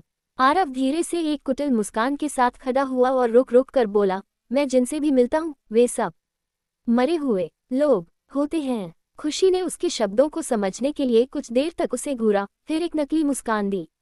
आरव को अपने कमरे में वापस जाते देख उसने अपने हाथ बांध लिए और बुदबुदाई, पागल। सच तो ये था कि आरव ने ड्राई ह्यूमर का इस्तेमाल किया और बातचीत को जल्दी खत्म कर दिया, इसलिए नहीं कि उसे दोस्त बनाने की परवाह नहीं थी, बल्कि इसलिए कि वह किसी का दोस्त बनने को लेकर चिंतित था। वह मिस खुशी जैसी महिलाओं को बहुत अच्छी तरह से जानता था। अगर आप उनके जाल में फंस गए तो केवल त्रासदी ही हाथ लगती है। उसने इसके कई उदाहरण देखे थे। कोई भी पुरुष हो, अगर वह ऐसी महिला के प्यार में पड़ गया तो ये बिना वापसी वाले नशे जैसा था। सबसे अच्छे मामले में परिवार टूट जाते थे और सबसे बुरे में आर्थिक रूप से पूरी बर्बादी होती थी। जब उसने पहले ऐसी स्थितियां देखी थी तो उसके सीनियर्स ने उसे ईमानदारी से चेतावनी दी थी, याद रखो, अपने पड़ोसियों को नुकसान नहीं पहुंचाना चाहिए और ऐसी औरतों को डेट नहीं करना चाहिए, खासकर जब वे तुम्हारे इलाके में हों। हाथ मत लगाना। आरव को अपने सीनियर की बातें याद थीं और उसकी खुशी के करीब जाने की कोई इच्छा नहीं थी, लेकिन वह अपने दिमाग में साफ तौर पर जानता था कि आज उसके एडवेंचर के शब्द थे अग्नि और जल का मिश्रण और यिन यांग का सह अस्तित्व। शायद अगर उसने मिस खुशी के साथ और बातें की होती तो वह एक हसीना को डेट कर पाता, लेकिन अगर ऐसा होता तो जाल में फंसने वाला व्यक्ति मिस खुशी नहीं बल्कि खुद आरव यादव होता। बेशक आरव ने कभी ब्रह्मचर्य की शपथ नहीं ली थी, लेकिन अभी उसने अपनी पुरानी प्रेमिका को देखा था। उनकी जवानी के उस अटूट वादे को याद करते हुए वह अनिका पटेल के पास वापस जाना चाहता था और अपनी पुरानी गलती को सुधारना चाहता था। वह किसी और की ओर कैसे देख सकता था? आरव पहले ही तय कर चुका था कि एक बार जब वह लॉस्ट हैंड केस को सुलझा लेगा तो वह अनिका पटेल को पाने के लिए अपनी पूरी ऊर्जा लगा देगा और सच्ची खुशी हासिल करेगा। आरव यादव, तुम क्या कहना चाहते हो? क्या तुम्हें लगता है कि हम सब यहाँ बस समय बर्बाद कर रहे हैं? क्राइम केस इन्वेस्टिगेशन यूनिट के बी टीम ऑफिस में टीम लीडर अनन्या अग्रवाल हाथ बांधे खड़ी थी। उनका चेहरा गुस्से से तमतमाया हुआ था। बी टीम के कई जांचकर्ता ऑफिस के बाहर जमा हो गए थे, ये देखने के लिए कि आखिर यह हंगामा किस बात का है। मेरा वह मतलब नहीं था, आरव यादव ने सफाई देते हुए कहा। मुझे बस ये लगा कि चूंकि अपराधी ने सिया गोयल का हाथ काट दिया लेकिन कोई सबूत नहीं छोड़ा, तो उसने इसकी योजना पहले से बनाई होगी। इसका मतलब है कि उसने काफी समय तक सिया गोयल का पीछा किया होगा। मुझे लगता है कि हमें सिर्फ अपराध के समय के आसपास के सीसीटीवी फुटेज पर ध्यान नहीं देना चाहिए, बल्कि उससे पहले के। ठीक है, अनन्या अग्रवाल ने आरव को बीच में ही टोक दिया, उसे बोलने का मौका तक नहीं दिया। आरव यादव, मुझे पहले से पता है कि तुम्हारी और वाइस कैप्टन सिंह की वह शर्त लगी है। तुम केस में जल्दबाजी इसलिए कर रहे हो क्योंकि तुम हारना नहीं चाहते, लेकिन मैं उम्मीद करती हूँ कि तुम समझ सको कि पुलिस का केस सुलझाना कोई मजाक या सिर्फ न्याय नहीं, बल्कि एक जिम्मेदारी है। जिम्मेदारी, समझते हो तुम? यहाँ देखो। उन्होंने कंप्यूटर के सामने बैठे कुछ कर्मचारियों की ओर इशारा किया और कहा, इन सहकर्मियों ने पिछले 2 रातों से जागकर सीसीटीवी फुटेज चेक किए हैं। उन्होंने पिछले 2 महीनों का रिकॉर्ड तक निकाल लिया है। क्या तुम ये कह रहे हो कि उन्हें तुम्हारी सलाह की जरूरत है? और उन्होंने व्हाइट बोर्ड पर लगी तस्वीरों की ओर इशारा किया। क्या तुम्हें लगता है कि पिछले कुछ दिनों से हम यहाँ खेल रहे हैं? क्या तुमने पूरी टीम में किसी को घर जाते देखा? अगर वे पूछताछ नहीं कर रहे थे तो सबूत ढूंढ रहे थे। हम अपना सारा समय और मेहनत केस सुलझाने में लगा रहे हैं, और वह भी सिर्फ बातों से नहीं। आरव यादव ने जांच वाले व्हाइट बोर्ड को ध्यान से देखा। वह विभिन्न जानकारियों, पीड़िता की तस्वीरों, बैकग्राउंड डेटा और संभावित संदिग्धों की लिस्ट से भरा हुआ था। वहां लाल घेरे में सबूत और संभावित रिश्तों का जाल बना हुआ था। जानकारियों की मात्रा हैरान करने वाली थी। एक नज़र में ही पता चल रहा था कि इसे तैयार करने में कितनी भारी मेहनत लगी है। आरव ने पहली बार ऐसा कुछ देखा था और यह उसके लिए बिल्कुल नया था। कोई आश्चर्य नहीं कि पुलिस पहले हमेशा उसके पीछे पड़ी रहती थी। ये लोग बहुत सावधान थे। शायद उसकी अपनी तस्वीरें भी पहले ऐसे ही व्हाइट बोर्ड्स पर लगी रही होंगी। आरव को बोर्ड को एकटक घूरते देख अनन्या अग्रवाल अनजाने में ही बोर्ड के सामने आकर खड़ी हो गई और उसका रास्ता रोक लिया। उनके चेहरे के भाव और भी सख्त हो गए। क्या? मत कहना कि तुम्हें मुझसे जानकारी चाहिए। क्या तुम्हें मेरी मदद की जरूरत है? क्या? आरव यादव ने सोचा भी नहीं था कि अनन्या अग्रवाल एक टीम लीडर होकर इतनी स्वार्थी बात कहेंगी। इसका मतलब क्या था? क्या सिर्फ अथर्व सिंह ही नहीं, बल्कि पूरा ग्रुप उसका मजाक उड़ने का इंतजार कर रहा था? उस पल आरव को महसूस हुआ कि उसके आसपास खड़े सभी जांचकर्ता उस पर कुटिलता से मुस्कुरा रहे हैं। उसने मुट्ठी भींची और अनन्या पर दहाड़ा, तेरी की, तुम्हें लगता है कि तुम बहुत महान हो। उसने अनन्या के पीछे वाले बोर्ड की ओर इशारा किया। तुम लोग इतने मेहनती, इतने फोकस्ड और इतने काबिल थे, फिर भी केस नहीं सुलझा पाए। भगवान, अगर तुम ये सारी जानकारी मुझे दे दो तो मैं तुम लोगों से पहले केस सुलझा दूंगा। उम्मीद के उलट उसकी इस धमकी से कोई डरा नहीं, बल्कि सब हंसने लगे। अनन्या अग्रवाल पर भी कोई असर नहीं पड़ा। उन्होंने हाथ खोले और कहा, ठीक है आरव यादव, यहाँ जितनी भी जानकारी है ले जाओ। मैं बाद में सिंह से कहूंगी कि वह तुम्हारे लिए पूरी फाइल की एक कॉपी तैयार कर दे, जिसमें एक शब्द या फोटो भी कम न हो। हम भी देखेंगे कि यह महान जासूस यादव हमसे पहले केस कैसे सुलझाता है। अनन्या की बात सुनकर टीम बी के लोग आरव का और भी मजाक उड़ाने लगे। ठीक है। आरव को इसकी कोई परवाह नहीं थी। उसे वास्तव में केस की नई जानकारियों की जरूरत थी, इसलिए वह तुरंत मान गया। जब आरव यादव जांच सामग्री से भरा एक बड़ा क्रेट लेकर अपने डेस्क पर वापस आया, तो टीम ए के जांचकर्ता उसे हैरत भरी नजरों से देखने लगे। किसी को समझ नहीं आ रहा था कि आरव क्या सोच रहा है। आरव ने अपनी डेस्क के सामने एक व्हाइट बोर्ड खींच लिया और दूसरे बोर्ड की नकल करते हुए अपनी फाइलों से स्टिकर और जानकारी वहां लगाना शुरू कर दिया। इसमें बड़ी बात क्या है? आरव ने सोचा। ये दिखावा मत करो कि सिर्फ तुम लोग ही प्रोफेशनल हो, मैं भी बुरा नहीं हूँ। अपने पिछले जीवन में जब उसे किसी गद्दार को पकड़ना होता था तो आरव 1 महीने तक बर्फ में बैठा रहा था। सामने बोर्ड पर बस तस्वीरें ही तो चिपकानी है, ये कितना मुश्किल हो सकता है। लेकिन 1 घंटा भी नहीं बीता था कि आरव को लगा कि वह पूरी तरह भटक गया है। उसे आखिरकार समझ आया कि इन पेचीदा जानकारियों को व्यवस्थित करना हर किसी के बस की बात नहीं है। सामने सारी जानकारी होने के बावजूद उन्हें सबूत में बदलना उतना आसान नहीं था जितना दिखता था। इसके लिए तेज दिमाग और बेहतरीन विश्लेषण क्षमता की जरूरत थी, जिसकी आरव में भारी कमी थी। धीरे धीरे आरव को महसूस हुआ कि वह बोर्ड पर और कुछ नहीं जोड़ पा रहा है, मानो उसका दिमाग शॉर्ट सर्किट हो गया हो।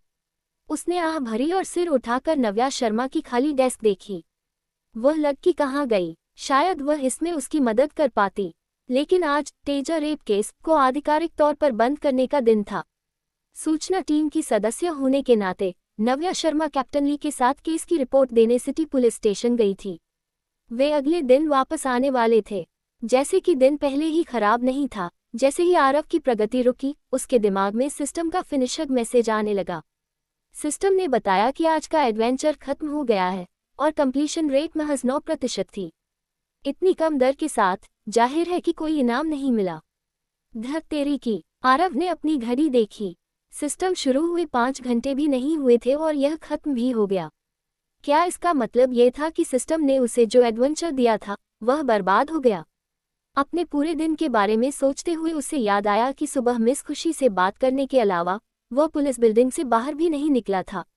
इसलिए ये समझना आसान था कि इस बार के एडवेंचर का मुख्य केंद्र मिस खुशी ही थी।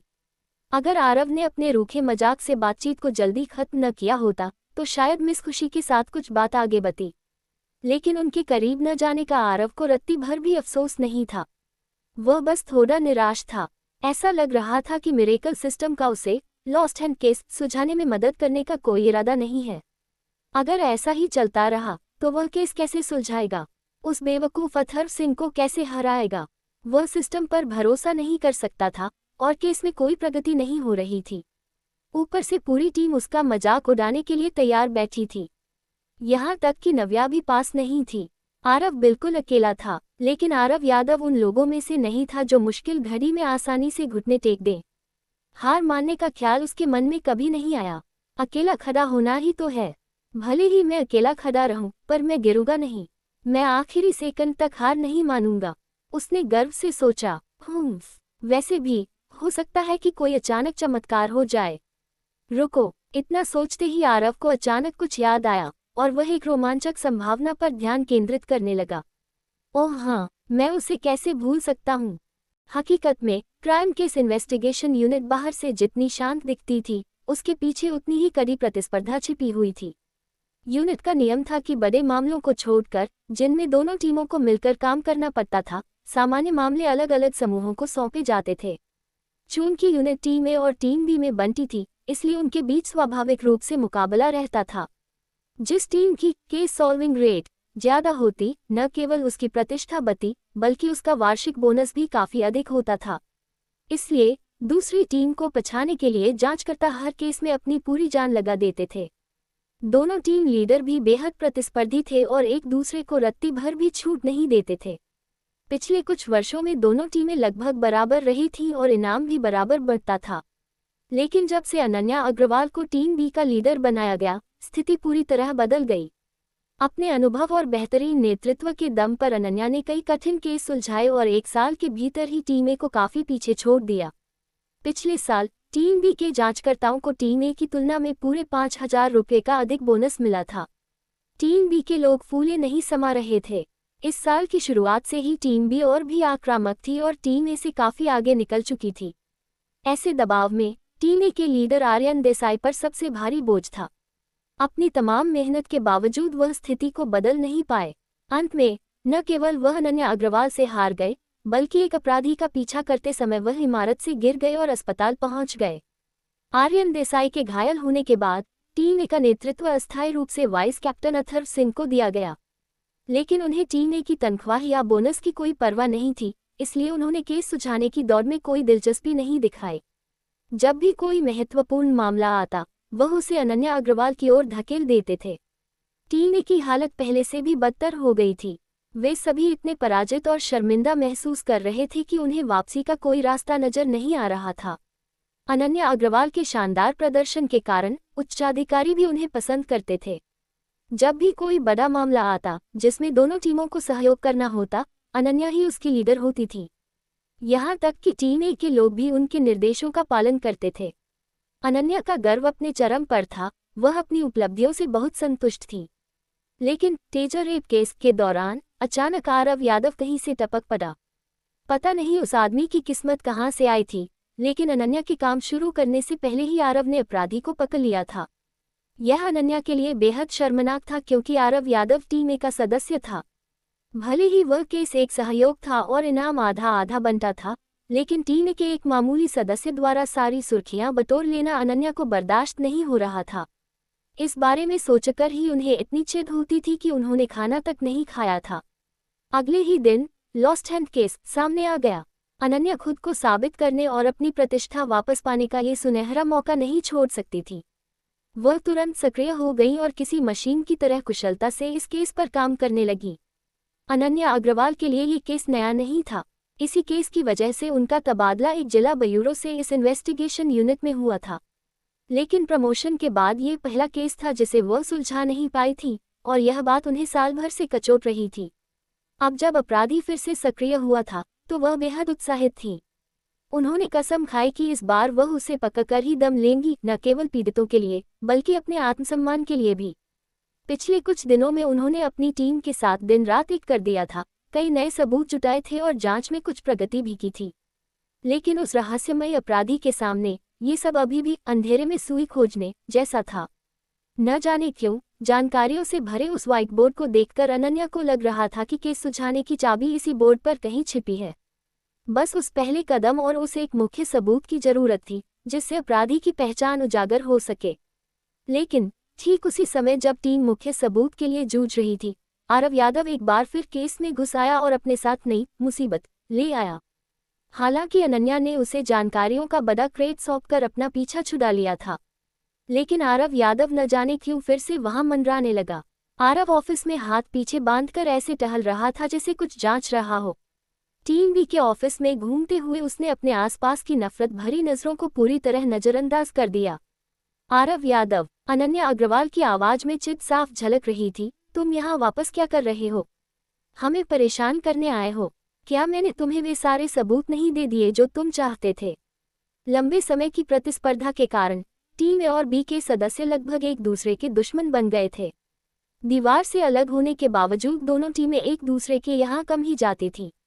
आरव को गलत इरादे से आते देख टीम भी किसी चोर से बचाव करने की तरह सतर्क हो गई, कहीं वह कुछ चुरा न ले या तोड़ न दे।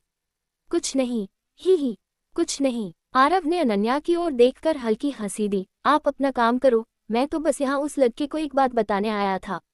अभी उसने कहा था कि वह मुझे BMW के सीसीटीवी फुटेज भेज रहा है, अब मुझे उसकी जरूरत नहीं है। मेरे पास पहले ही इतने सबूत हो गए हैं कि मैं उन्हें संभाल नहीं पा रहा। ही बस यही कहना था, अब अपना काम करो, मैं जा रहा हूँ, मुझे छोड़ने आने की जरूरत नहीं है। इतना कहकर आरव शान से बाहर निकल गया। न जाने क्यों आरव को जाते देख टीम बी के सदस्यों को ऐसा लगा जैसे उनके कंधों से कोई बड़ा बोझ उतर गया हो। यहाँ तक कि अनन्या अग्रवाल ने भी राहत की सांस ली। अपनी डेस्क पर वापस आकर आरव यादव किसी बंदर की तरह लगातार ही कर रहा था। टीवी के जांचकर्ताओं ने उसे देखा और अपना सिर पीट लिया। उन्हें लगा कि आरव पूरी तरह पागल हो गया है। हकीकत में उन्हें यह नहीं पता था कि आरव सिर्फ मजे के लिए टीम बी के ऑफिस में नहीं गया था, बल्कि उसने वहां एक खुफिया उपकरण लगा दिया था। ये क्राइम इन्वेस्टिगेशन ऑफिस था, जहां बगी के खिलाफ कई सुरक्षा उपाय थे। लेकिन आरव का बग सर्वश्रेष्ठ था, पूरी तरह अदृश्य। उसे कोई कैसे ढूंढ सकता था? जब आरव टीम बी के ऑफिस में था, तब उसने अपने दिमाग से उस इनविजिबिलिटी ईव्सड्रॉपर को नियंत्रित किया और उसे आसानी से व्हाइट बोर्ड पर चिपका दिया। सेटअप से लेकर लगाने तक की पूरी प्रक्रिया अदृश्य थी। आरव के अलावा उसे कोई नहीं देख सकता था। उपकरण लगाने के बाद आरव के दिमाग में एक बटन जैसा अनुभव हुआ जिसे वह अपनी सोच से नियंत्रित कर सकता था। इसे चालू करते ही टीम बी के जांचकर्ताओं की बातचीत उसे बिल्कुल साफ सुनाई देने लगी। ही आरव चालाकी से मुस्कुराया। टीम लीडर अग्रवाल ने कभी यह नहीं सोचा होगा, है ना? इसे कहते हैं शेर को सवा शेर मिलना। मैं तुम्हारी हर सुरक्षा को पार कर जाऊंगा। मूल रूप से आरव ने कभी नहीं सोचा था कि वह सिस्टम के आइटम्स का इस्तेमाल अपने ही लोगों पर करेगा, लेकिन इस बार उन्होंने उसे मजबूर कर दिया था। उसे नीचा दिखाने का खामियाजा तो उन्हें भुगतना ही था। ही टीम बी के ऑफिस से आ रही आवाजें सुनकर आरव बहुत उत्साहित था। वह नई शरारतों की योजना बना रहा था। जैसे ही अनन्या अग्रवाल किसी संदिग्ध को ढूंढेंगी या अपराधी पर निशाना साधेंगी, वह उनसे एक कदम आगे रहेगा। वह अपराधी को पकेगा और सारा श्रेय खुद ले जाएगा। श्रेया गोयल की BMW को आखिरी बार गोल्फ कोर्स रोड की एक गली में रुकते देखा गया था, टीम बी के एक जांचकर्ता ने कहा। वह गली सीधे दिल्ली की ओर जाती है, फिर वहां से कई रास्ते अलग अलग दिशाओं में फूटते हैं, जिनका इस्तेमाल दिल्ली शहर के किसी भी इलाके में जाने के लिए किया जा सकता है। हमने जितने भी CCTV कैमरे मिल सकते थे, सब खंगाल डाले हैं, लेकिन अब तक कोई संदिग्ध व्यक्ति नहीं मिला है। अनन्या अग्रवाल बोली, अगर उसने इतने सारे कैमरों को चकमा दिया है, तो इसकी केवल दो ही संभावनाएं हैं। या तो अपराधी इस इलाके से बहुत अच्छी तरह वाकिफ है, या फिर वह यही कहीं आसपास रहता है और श्रेया गोयल का हाथ काटने के बाद सीधे अपने घर चला गया। टीम लीडर, एक अन्य जांचकर्ता ने कहा, ऑफ कोर्स रोड इलाका बहुत पेचीदा है। वहां कम से कम 900 निवासी हैं और बहुत से लोग वहां किराए पर रहते हैं। इसकी पूरी जांच करना बहुत मुश्किल होगा। हालांकि ओम और देव ने काम शुरू कर दिया है। मैं समझ गई, अपनी पूरी कोशिश करो। अनन्या अग्रवाल कुछ सोचते हुए एक पल के लिए रुकी, फिर बोली, सिंह, श्रेया गोयल की ब्लड रिपोर्ट क्या कहती है? जी टीम लीडर, सिंह नाम के जांचकर्ता ने तुरंत जवाब दिया। जांच से पता चला है कि श्रेया गोयल के शरीर में दो तरह के एनेस्थीसिया थे। एक ईथर की भारी मात्रा है जो सूंघने से काम करती है।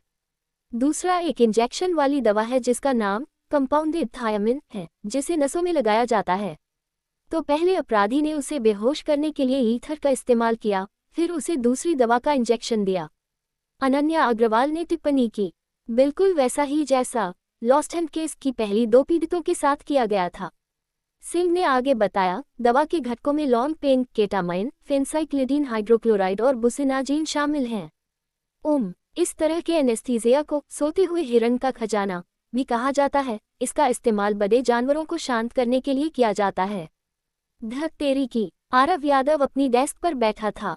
उसे टीम बी की चर्चा सुनने के लिए ईयरफोन की भी जरूरत नहीं थी।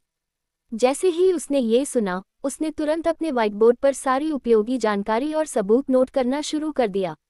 वह ये जानकर हैरान रह गया कि श्रेया गोयल को बेहोश करने के लिए जानवरों वाली दवा का इस्तेमाल किया गया था।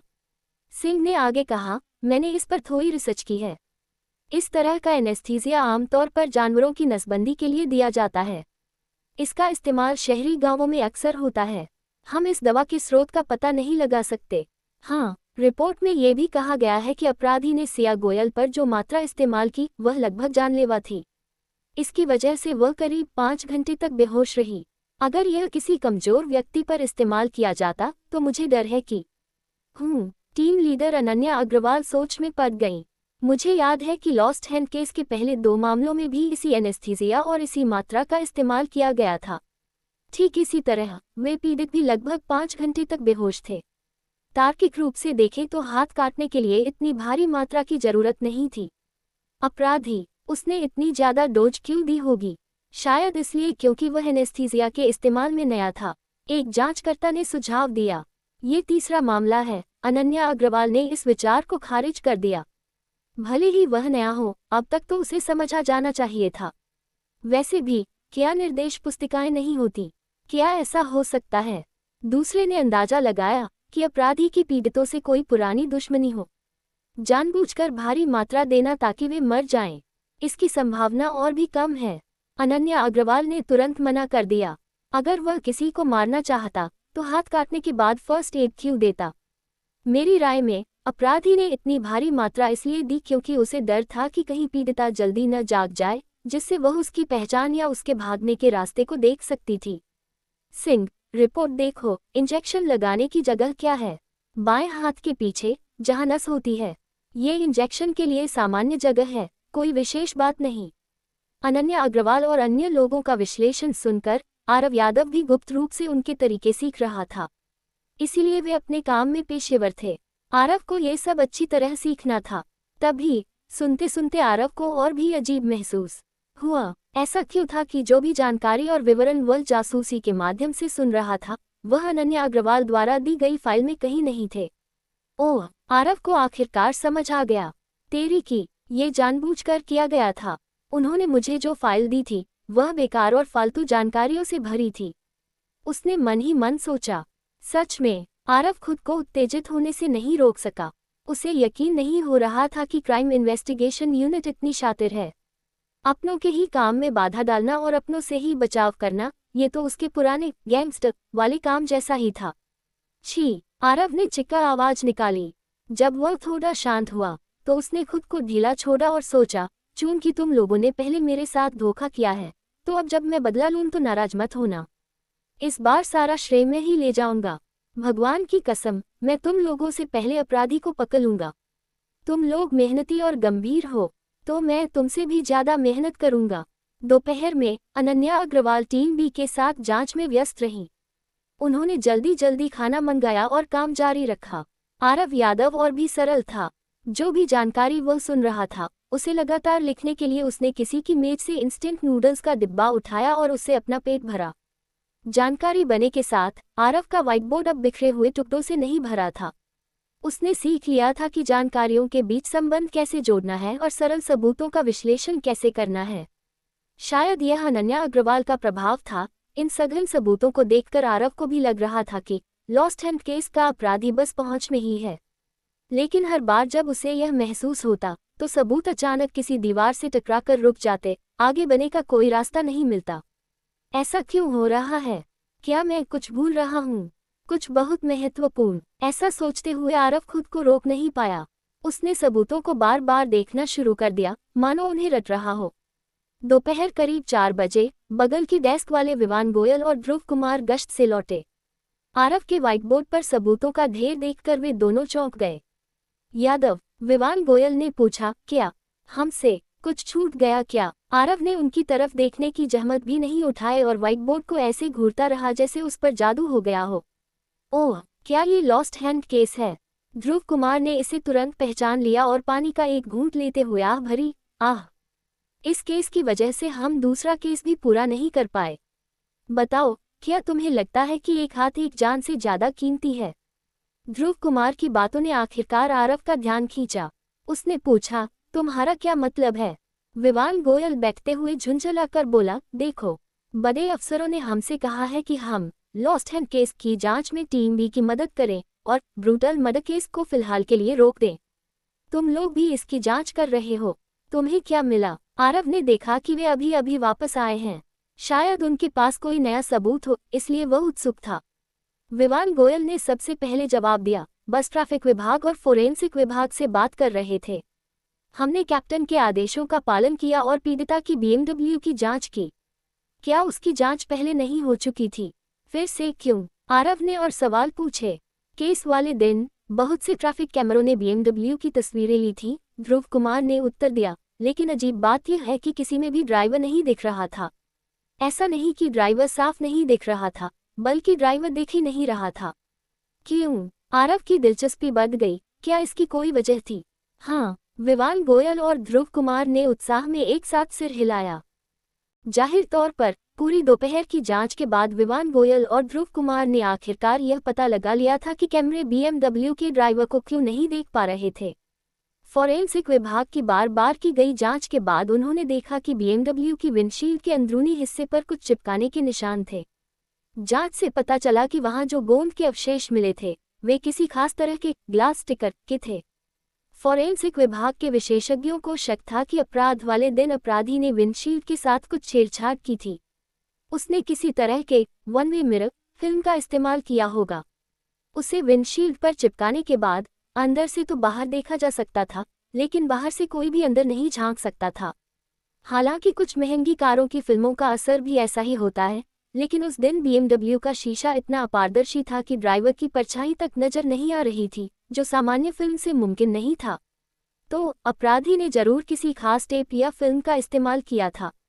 आखिरकार फॉरेंसिक विभाग की कड़ी मेहनत के बाद उन्हें उस फिल्म का ब्रांड मिल गया। हैरानी की बात यह थी कि इस तरह की वन वे फिल्म का इस्तेमाल जादूगर अपने जादू के करतबों के लिए करते हैं। इसे बड़े भ्रम पैदा करने के लिए इस्तेमाल किया जाता था। ये सामग्री बहुत खास थी और वर्तमान में भारत में नहीं बनती थी, इसे केवल विदेश से इंपोर्ट किया जा सकता था। अगर मुझसे पूछो तो ध्रुव कुमार ने देखा कि कमरे में ज्यादा लोग नहीं हैं, तो उसने एक सिगरेट सुलगा ली और सिर झुकाकर दो लंबे कश लिए। ये लॉस्ट हैंड केस लगभग सुलझ गया है। सीनियर ने हमें बताया था कि अपराधी इसे एक परफेक्ट क्राइम बनाने के लिए जितनी ज्यादा मेहनत करेगा, वह उतने ही ज्यादा सबूत पीछे छोड़ेगा। इस बार भी बिल्कुल वैसा ही हुआ है। क्यों? आरव यादव उत्सुक था। अगर स्टिकर की सामग्री इतनी खास है, तो एक बार जब हम इसके स्रोत का पता लगा लेंगे, चाहे वह ऑनलाइन खरीदा गया हो या सीधी दुकान से, हम तुरंत अपराधी तक पहुंच जाएंगे। ध्रुव कुमार ने धुएं का छल्ला उड़ाया। यादव, अगर मेरी मानो तो तुम्हारा ये व्हाइट बोर्ड बेकार की चीजों से भरा है, इसका कोई फायदा नहीं है। ओह, आरव यादव ने गहराई से सोचा। ऐसा लग रहा था कि परफेक्ट क्राइम करना इतना आसान नहीं है। आप जितना ज्यादा बारीकियों पर ध्यान देते हैं, उतनी ही गलतियों की संभावना बढ़ जाती है। अगर अपराधी सिर्फ इस कांच की फिल्म की वजह से पकड़ा गया, तो उसे बहुत पछतावा होगा। अगर ऐसा है, तो अनन्या अग्रवाल ने जरूर यह सबूत अपने हाथ में ले लिया होगा। ठीक है, मैं उन पर नजर रखूंगा और जैसे ही कोई संदिग्ध दिखेगा, मैं तुरंत कार्रवाई करूंगा। इसी समय विवान गोयल और ध्रुव कुमार ने ऑफिस समेटा और कुछ दस्तावेज निकाले। उन्होंने अपनी जैकेट पहनी और जाने के लिए तैयार हो गए। क्या छुट्टी का समय हो गया? आरव ने अपनी घड़ी देखी। अभी भी ऑफिस बंद होने में लगभग 1 घंटा बाकी था। ध्रुव कुमार मुस्कुराया। अगर टीम लीडर के आदेश न होते, तो हम पहले ही घर जा चुके होते। यादव, विवान गोयल ने आरव के कंधे पर हाथ रखा। ज्यादा मेहनत मत करो। हम कितनी भी जान लगा लें, अंत में केस सुलझाने का इनाम टीम लीडर अग्रवाल और टीम बी को ही मिलेगा। बस आराम करो। चलो हमारे साथ पूल खेलने चलोगे? आरव यादव ने अपने सामने खड़े उन दोनों को देखा और थोड़ा दुविधा में पड़ गया। ऐसा लग रहा था कि हर पुलिस अधिकारी का स्वभाव अलग होता है। कम से कम ये दोनों अपने काम को लेकर उतने गंभीर नहीं थे। कोई आश्चर्य नहीं कि ऊपर वालों ने उन्हें हमेशा के लिए कोल्ड केस इन्वेस्टिगेशन ग्रुप में डाल दिया था। ठीक है, मुझे कुछ काम है, तुम लोग जाओ। आरव फिलहाल केस में डूबा हुआ था। उसके पास स्नूकर खेलने की ऊर्जा कहाँ थी। ठीक है, विवान गोयल ने सिर हिलाया, तो हम चलते हैं। एक बार जब हमारा तबादला ट्रैफिक विभाग में हो गया, तो शायद हमें इतना खेलने का मौका भी नहीं मिलेगा। दोनों ने अपना सामान समेटा और निकलने के लिए तैयार हो गए। रुको, आरव को अचानक कुछ याद आया और उसने जल्दी से पूछा। हाँ, तुम लोग उस मर्डर केस को देख रहे थे, उसका क्या हुआ? वह 10 साल पुराना वाला। क्या तुम्हें उसकी पत्नी मिली? ध्रुव कुमार ने एक लंबी आह भरी। उसका नाम भी मत लो। अपटाउन मर्डर केस की याद आते ही ध्रुव कुमार ने तुरंत एक और सिगरेट सुलगा ली। सारे रास्ते बंद हैं। हमें पीड़िता की पत्नी तो मिल गई, लेकिन विवान गोयल तो उसके वर्तमान पति के हाथों मरते मरते बचा। तुम्हारा क्या मतलब है? आरव यादव की दिलचस्पी जगी। लेकिन ठीक उसी समय एक महिला जांचकर्ता वहां से गुजरी। उन तीनों को देखते ही वह चिल्लाने लगी, ध्रुव कुमार, ये कैसा बर्ताव है? सिगरेट बुझाओ। ठीक है, ठीक है। ध्रुव कुमार ने तुरंत सिगरेट फेंक दी और बुदबुदाया, खतरनाक औरत। कोर्ट केसेस की यही सबसे बुरी बात है। विवान गोयल ने बात जारी रखी। सोचो, पीड़िता की पत्नी आखिरकार सामान्य हो गई है, उसने नया परिवार बसा लिया है और उसके बच्चे भी हैं। फिर हम वहां पहुंच जाते हैं और उसके पुराने जख्मों पर नमक छिड़कते हैं। ये किसे पसंद आएगा? ओह, आरव यादव ने सिर हिलाया। तो तुम ये कह रहे हो कि तुम लोगों को जांच शुरू करने से पहले ही वहां से भगा दिया गया? ऐसा भी नहीं है, ध्रुव कुमार ने बात संभाली। आखिरकार यह काम था। हम जनता के लिए काम कर रहे हैं। काफी मान मनोवल के बाद हमें कुछ जानकारी मिली, लेकिन पत्नी ने हमें वही पुरानी बातें बताईं कि उसका पति एक बहुत बुरा आदमी था और उसके बहुत से दुश्मन थे। लोग अक्सर उनकी खिड़कियां तोड़ देते थे और उनके दरवाजों पर पेंट डाल देते थे। इसके अलावा कुछ भी नया नहीं मिला। सच तो यह है कि पड़ोसियों के बयानों के अनुसार पीड़ित बहुत गुस्सैल था और अक्सर गुस्से में अपनी पत्नी को पीटता था, विवान गोयल ने आगे बताया। अगर मुझसे पूछो तो उसकी पत्नी तो उसके मरने का इंतजार कर रही थी। तो क्या कोई दूसरा प्रेमी हो सकता है? आरव यादव ने पूछा। वह वाकई जानना चाहता था कि उसका अंदाजा सही है या नहीं। बिल्कुल नहीं, ध्रुव कुमार ने दृढ़ता से जवाब दिया। हमने बहुत सारे सबूत पढ़े और गवाहों से भी मिले। पीड़िता की पत्नी अपने पति के जुल्मों से दबी हुई थी। प्रेमी तो भूल जाओ, वह तो हर रोज घर से बाहर निकलने में भी डरती थी। वह और उसका वर्तमान पति भी सिर्फ 2 साल पहले मिले थे। उससे पहले वह अकेली थी। सुपारी देकर हत्या करवाना तो और भी असंभव है, विवान गोयल ने कहा। वे दोनों बहुत गरीब थे, उन पर सिर्फ कर्ज था। वे 5 रुपये भी खर्च करने की हालत में नहीं थे। ये सब वैसा ही है जैसा पहले था, एक अंतहीन चक्र की तरह। हम फिर से शुरुआत पर आ गए हैं, ध्रुव कुमार ने कहा। लोगों की नफरत झेलने के अलावा हमें कुछ हासिल नहीं हुआ। अंत में हमें सड़क पर ट्रैफिक ही संभालना पड़ेगा। भाई, विवान गोयल ने भावुक होकर आरव यादव से कहा, याद रखना, चाहे कुछ भी हो जाए, कभी इस टीम में मत आना। यह एक गड्ढे जैसा है, सिर्फ आने का रास्ता है, बाहर निकलने का नहीं। अपना ख्याल रखना, हम चलते हैं। विवान गोयल ने हाथ हिलाया। ध्रुव कुमार उसके पीछे चला गया और उन दोनों बदकिस्मत दोस्तों की जोड़ी साथ साथ निकल गई। उन्हें जाते हुए देख आरव यादव को उनके लिए दुख महसूस हुआ। क्या कुछ सालों बाद उसका हाल भी ऐसा ही होगा? कभी नहीं, जिद्दी आरव यादव ने खुद को झकझोरा। चाहे कुछ भी हो जाए, वह लॉस्ट हैंड केस की इस दौर को कभी नहीं हारेगा।